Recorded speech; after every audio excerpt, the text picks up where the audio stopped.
Reading hamma to'qqiz olish uchun nima qilish kerakligini gapiradi, lekin siz nima qilmasligingiz kerakligini hech kim gapirmaydi. Bugun aynan siz band 9 olish uchun nimalar qilmasligingiz kerakligini gaplashamiz. Kerak bo'lmasam, faizimizni bersin. Birinchi qilmasligimiz kerak bo'lgan narsa bu listening testdan keyin sразу readingga sakrash. Listeningdan keyin qanagan miya bilan readingda 5 qilishda umuman iloji yo'q. Shuning uchun listening tugagandan keyin siz o'rningizdan turishingiz, birozgina suv ichishingiz, boshlaringizni va bo'yinlaringizni massaj qilishingiz hamda stretching mashqlarini bajarishingiz kerak bo'ladi. Shunday qisqa vaqt ichida miyangiz o'ziga keladi va siz readingga tayyor bo'lasiz. CDda xolos tutorial beradi, kichkina video.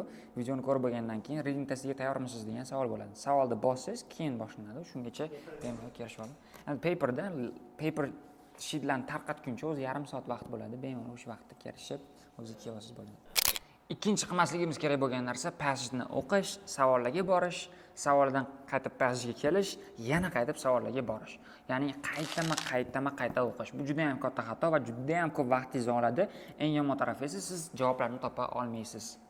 Buni qilmaslik kerak. Bitta passageni o'qib bo'lgandan keyin o'zi nimani tushunganingizni bitta o'zingizda, miyangizda qaytarib olishingiz zarur bo'ladi. Shundan keyin ishingiz besh. Savollarni noto'g'ri tushunib olish ham siz qilmasligingiz kerak bo'lgan ishlarga qatoriga kiradi. Chunki agar noto'g'ri savol tushunib olsangiz, siz noto'g'ri narsalarni qidirasiz va topgan javobingiz ham noto'g'ri bo'ladi. Menimcha hammaga tushunarli bu.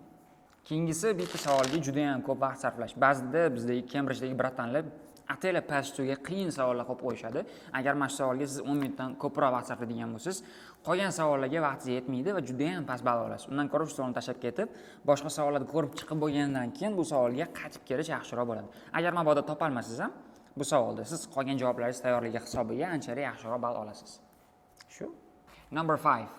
3 ta passagega 1 soatni to'liq sarflash. Bu ham juda ham ko'p tarqalgan xatolar tarkibiga kiradi.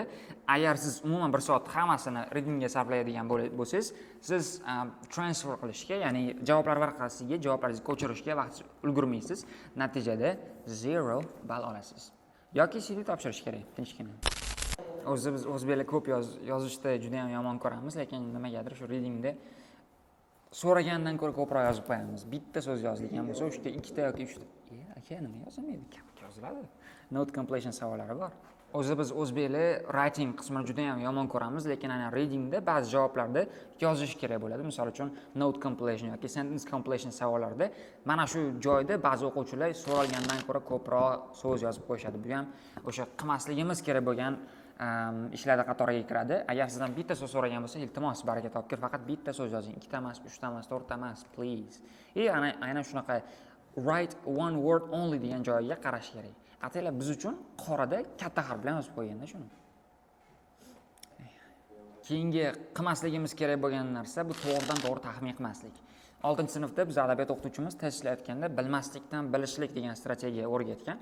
Agar sizda 3 ta yoki 4 ta multiple choice savol bo'ladigan bo'lsa, siz to'g'ri javob topa olmasangiz ham aynan biladigansiz, to'chni noto'g'ri deb hisoblagan javoblarni chiqarib tashlash orqali sizni taxminingizdan to'g'ri javob topish ehtimolini ko'paytirishingiz mumkin.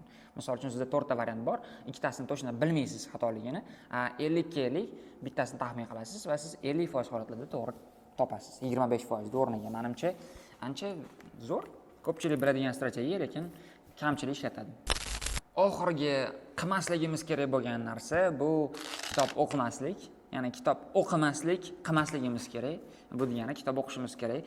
Tevadagi hamma strategiyalar yaxshi ishlashi uchun, siz o'z vaqtida hamma javobni topishingiz va xatosiz topishingiz uchun mana shu kitoblarni o'qib chiqishingiz kerak. Badiiy asar, o'zingizga yoqadigan self help har qanday kitoblar bo'lsin, har kuni hech bo'lmasa 10-15 bet o'qishga odat qiling, chunki so'zlar bizning qurol aslahalarimiz. Aynan o'sha reading passage missiyasini yakunlash uchun agar qurol aslahangiz yaxshi bo'lmaydigan bo'lsa, siz qanchalik aqlli bo'lmang, qanchalik tezkor, qanchalik o'ziga ishongan bo'lmang, baribir yaxshi natijaga erisha olmaysiz. Demak, videomiz yakuniga ham yetib keldik. Sizlar bilan bo'lishmoqchi, ulashmoqchi va baham ko'rmoqchi bo'lgan maslahatlarim shulardan iborat edi.